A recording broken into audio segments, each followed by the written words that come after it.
मेरे जिगरी दोस्तों, जय हिंद। एकेडमी फॉर एजुकेशन में आपका स्वागत है।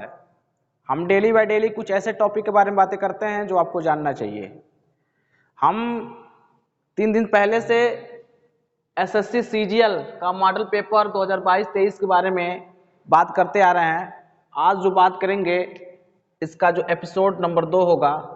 हम डेली बाय डेली कुछ न कुछ ऐसे इंपॉर्टेंट तथ्य के बारे में बात करते हैं जो आपको जानना चाहिए। सीधे सीधे किसी कॉम्पिटिटिव एग्जाम में इस क्वेश्चन आते हैं, तो ये बेसिकली एसएससी से संबंधित प्रश्न होंगे जो आपको ऑनलाइन एग्जाम में ये सब क्वेश्चन सेम टू सेम मिल सकते हैं। बस आपके सामने अंक, नंबर्स और जो शब्द होते हैं वो बदले होंगे, बाकी सब वही नियम लगेंगे। इसके पहले हम पहले क्लास में 5 क्वेश्चन की बातें कर लिए थे। यहाँ पर भी क्या करेंगे, 5 क्वेश्चन की बातें करेंगे। तो ध्यान से समझिएगा। पहला जो है पार्ट की बात कर रहे हैं, तो सामान्य बुद्धि एवं तर्क शक्ति, सामान्य बुद्धिमत्ता एवं तर्क शक्ति, इंग्लिश में क्या कहा जाता है, जनरल इंटेलिजेंसी एंड रीजनिंग। तो इसमें प्रश्न क्या दिया हुआ है कि दिए गए विकल्पों में से उस विकल्प को चुनिए जो अन्य 3 विकल्प से क्या है, भिन्न है। मतलब हमको क्या करना है, विषम चुनना है। तो आपका ऑप्शन क्या दिया हुआ, ए बीओटी दिया है, बी सीपीए दिया है, और सी जो आरईपी दिया है, और सी क्या दिया हुआ है, डी टीआईडब्ल्यू दिया है। अगर ध्यान से देखेंगे तो बीओटी जो बीच वाला अक्षर ओ है, इस वाले बीच वाले अक्षर में ई है, और इस वाले बीच अक्षर में क्या है, आई है, और इसमें क्या है आपका पी है। क्या है, पी है। अगर देखा जाए तो इसमें आपका वावेल जो ओ ई आई, तो ए से जेड के बीच में 5 वावेल होते हैं जिसे स्वर कहा जाता है। ए ई आई ओ यू होते हैं। तो जितने भी बीच में दिए हुए हैं वो वावेल दिए हैं, लेकिन इसमें बी वाले ऑप्शन में क्या दिया है, बीच में पी दिया है, कॉन्सोनेंट दिया हुआ है। इसलिए तीनों एक समान होंगे। तीनों क्या होंगे, ए सी और डी एक समान होंगे, अलग कौन हो जाएगा, ये हो जाएगा। तो ऑप्शन क्या होगा आपका, बी आंसर सही होगा। जैसे हम बात हिंट्स में क्या है, ए ई आई ओ यू को स्वर का है, वावेल का, इसकी संख्या कितनी होती है, 5 होती है। शेष जितने रिमेनिंग होते हैं B C D F G H J K L M N P Q R S T V W X Y Z, अब पूरा मिला के व्यंजक होते हैं जिसे कॉन्सोनेंट कहा जाता है। इसी प्रकार प्रश्न संख्या 2 दिया हुआ है, ध्यान दीजिएगा। प्रश्न संख्या 2 क्या कर रहा है, A B C D E F G H, A B C D E F G H एक ही पंक्ति में पूर्व की ओर बैठे हुए हैं। तो सबसे पहले क्या करते हैं, A B C D E F G H को, एच नहीं है, A B C D E F G को पूर्व की तरफ बैठा देंगे। पूर्व के मतलब अगर आप डायग्राम लेंगे तो आपका पूर्व इधर होता है, पश्चिम इधर होता है, उत्तर इधर होता है, और दक्षिण कहाँ होता है, नीचे की तरफ। तो हमने क्या किया, इसको सभी बैठा दिए। क्वेश्चन पढ़ते हैं, कर सी डी के एकदम दाएं बैठा हुआ है। सी डी के क्या है, एकदम दाएं बैठा हुआ है। तो सी जो है डी के क्या है, एकदम दाएं बैठा हुआ है। आगे पढ़ लेते हैं।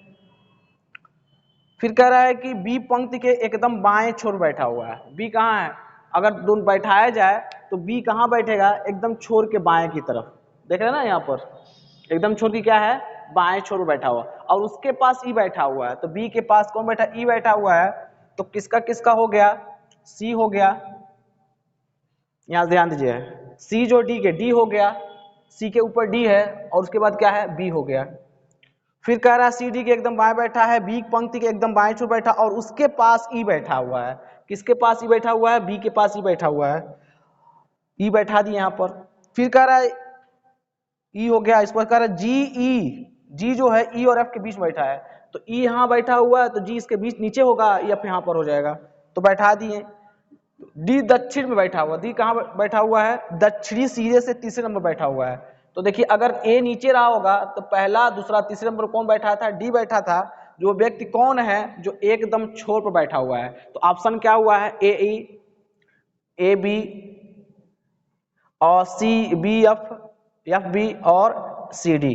4 ऑप्शन में आप अगर टिक लगाएंगे तो अगर देखेंगे ए और बी, ए अंतिम बैठा हुआ है, बी कहाँ बैठा हुआ है, अंतिम छोर बैठा हुआ है। तो ए बी ऑप्शन आपका होना चाहिए। तो ऑप्शन देखेंगे तो पहला ऑप्शन क्या है, पहला ऑप्शन नहीं, ध्यान दीजिएगा। ए और ई इसमें बैठा नहीं है अंतिम में, ए और बी इसमें बैठा, हाँ बी वाला क्या है, बैठा हुआ। ए और बी क्या होगा, अंतिम सिरे पर बैठे हुए हैं। तो इस तरह से आपके क्वेश्चन दिए रहेंगे, इसको हल करना रहेगा। अब आ जाते हैं तीसरा क्वेश्चन पर, प्रश्न संख्या 3। कहता प्रीति, ध्यान से समझिएगा, दीपक से अधिक अंक प्राप्त करती है। प्रीति जो है दीपक से अधिक अंक प्राप्त करती है, उपासना उतने ही अंक प्राप्त करती है जितने की दिव्या, नाम के आगे हम चीज लगाते जा रहे हैं। रेखा मंजू से कम अंक प्राप्त करती है, दीपक उपासना से अधिक अंक प्राप्त करता है, मंजू दिव्या से कम अंक प्राप्त करता है। बताइए कि इनमें से सबसे कम अंक कौन प्राप्त करता है। तो क्या पूछा है, सबसे कम अंक। तो आपका ऑप्शन कितना दिया हुआ है, दीपक दिया है, रेखा दिया है, मंजू दिया, उपासना। आंसर आपका रेखा सही होगा। अब कैसे सही होगा पढ़ते हैं। कह रहा प्रीति दीपक से अधिक अंक पाता है, तो प्रीति ध्यान दीजिएगा, जो बड़ा रहेगा उधर आपका ग्रेटर होगा, बड़ा होगा। तो प्रीति क्या है, दीपक से अधिक अंक पाती है। दूसरा क्या कह रहा है, उपासना उतने ही अंक प्राप्त करती जितने की दिव्या, अर्थात उपासना और दिव्या क्या होती है, उपासना और दिव्या दोनों बराबर अंक पाए जाते हैं। अर्थात प्रीति ज्यादा अंक दीपक से। फिर कह रहा है दूसरा कंडीशन में क्या कह रहा है, उपासना और दिव्या एक जैसे नंबर पाए जा रहे हैं। ठीक है, फिर अगला क्या कर रहा है, रेखा मंजू से कम अंक प्राप्त करती है। तो मंजू क्या करेंगे, मंजू ज्यादा अंक प्राप्त करती है किससे, रेखा से, हो गया। फिर क्या कर रहा है, दीपक उपासना से अधिक अंक प्राप्त करता है। दीपक जो है उपासना से क्या करता है, अधिक, तो हो गया। बताइए कि इनमें सबसे कम अंक प्राप्त कौन करता है। अब यहां ध्यान दीजिएगा, दिव्या मंजू से ज्यादा है, तो दिव्या क्या हो जाएगा, मंजू से ज्यादा हो जाएगा। तो दिव्या और उपासना दोनों बराबर हैं, तो प्रीति सबसे ज्यादा, दीपक क्या उससे कम, उपासना क्या दीपक से कम अंक प्राप्त करती, दिव्या दोनों बराबर, उपासना दिव्या बराबर। अब बचता है क्या, मंजू। मंजू क्या है, दीपक से, सॉरी, मंजू जो है उपासना दिव्या से कम। और अंतिम में क्या आ जाता है, रेखा। यहाँ पर रेखा है ना, अंतिम रेखा। क्वेश्चन क्या पूछा था कि सबसे कम अंक कौन प्राप्त करता है, तो रेखा सबसे कम अंक प्राप्त करती है। प्रीति अगर पूछ लेगा सबसे अधिक कौन अंक प्राप्त करता है, तो प्रीति क्या होगी, सबसे अधिक अंक प्राप्त करेगी। और दीपक दूसरे नंबर पर, और दिव्या और उपासना तीसरे नंबर पर होंगे, जो बराबर अंक प्राप्त करेंगे।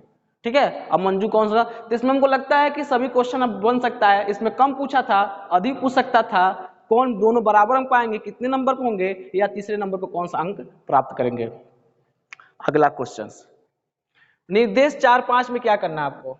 निम्नलिखित प्रश्नों में से एक अनुक्रम दिया गया है जिसमें एक पद लुप्त है, दिए गए विकल्पों में सही विकल्प चुनना है। तो आपके सामने जो है, आपके सामने 5, 4, 15, 7, 23, 11, 29, 16, 33 है। 5, 4, 15, 7, 23, 11, 29, 16, 33 है। उसके बाद क्या है, क्वेश्चन मार्क है। कह रहा है कि इसमें 4 ऑप्शन दिए हुए हैं, 22, 11, 34, 29। 22, 11, ऑप्शन कौन सा जाएगा, 22 वाला जाएगा। कौन सा जाएगा, 22 वाला। कैसे जाएगा, अगर हम क्या करते हैं, 5 और 15 के बीच में देखते हैं तो कितना, 10 का गैपिंग है। 15 और 23 के बीच में जाते हैं तो +8 का गैपिंग है। अब प्लस क्या, 23 से 29 के बीच जाते हैं तो +6 का गैपिंग है। और 29 से जब इसके आगे जाएंगे यहाँ वाला, तो कितना आ जाएगा, 29 से इधर जाएंगे तो कितना आएगा, ध्यान दीजिएगा, 6। तो कितना, 6 का 4 का गैपिंग होगा, तो 29 में से क्या, 16 आ गया। लेकिन ध्यान दीजिए, दोबारा देखिए, यहाँ पर 4 से 7 के बीच में जाएंगे तो 4 + 3, 3 का गैपिंग। फिर 7 से 11, 4 का गैपिंग। फिर 11 से 4, 11, 4, 15, मतलब 11, 5, 16, 5 गैपिंग। फिर 16, 6 का गैपिंग करेंगे तो कितना आ जाएगा, 22 आ जाएगा। अर्थात अगर यहाँ से देखेंगे तो 4, यहाँ से 3, 4, 5, 6, तो आंसर कितना जाएगा, 22। ऑप्शन कौन सा होगा, 22 से हो जाएगा। इसके बाद प्रश्न संख्या क्या है, 5 पे आएंगे तो कह रहा है कि NT, QR, TP, WN, कह रहा है इसके स्थान पे क्या होगा। तो ध्यान दीजिए, जब इसके स्थान करेंगे तो हो सकता है LZ हो सकता है, MZ हो सकता है, ZL हो सकता है, ZM हो सकता है। तो सबसे पहले क्या करेंगे, C वाला जो उत्तर होगा, C का उत्तर सही जाएगा। कैसे जाएगा सही, आप क्या करेंगे, n की जगह जितना इसका मान होता है, n की जगह कितना होता है, 14 होता है, 14 लिख देंगे। n की जगह कितना होता है, 14।